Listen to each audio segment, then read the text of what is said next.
మీద నల్లగనుండు కొరికి చూడలోన చురుకుమనును సజ్జనులకు వారి సారమిట్లుండురా విశ్వదాభిరామ వినురవేమా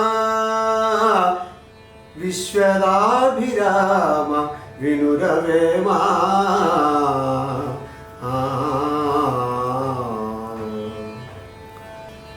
మిరపగింజ చూడ మీద నల్లగనుండు కొరికి చూడలోన చురుకుమనును సజ్జనులకు వారి సారమిట్లుండురా విశ్వదాభిరామ వినురవేమా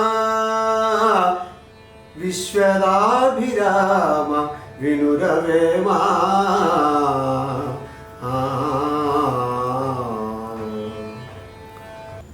మిరపగింజ మిరపకాయ బాగా ఎండినటువంటిది కానివ్వండి పండినటువంటి ఆ మిరపగింజ చూసినట్లయితే నల్లగా చిన్నదిగా ఉంటుంది. కానీ దానిని కనుక కొరికినట్లయితే ఆ మంట మనము భరించలేనటువంటిది. అలాగే సజ్జనుడు మంచివారు చూడడానికి చాలా సామాన్యంగా ఉన్నప్పటికీ వారి యొక్క ప్రభావము ఈ యొక్క సమాజం మీద చాలా అధికముగా ఉంటుంది. దీపపు కాంతి చాలా చిన్నదైనప్పటికీ ఆ యొక్క దీపపు కాంతి యొక్క ప్రసరణ చాలా దూరం వస్తుంది. అలాగే సజ్జనుల యొక్క ప్రభావం కూడా సమాజం మీద చాలా అధికంగా ఉంటుందని వేమన గారు మనకు ఈ పద్యము ద్వారా తెలియపరిచారు.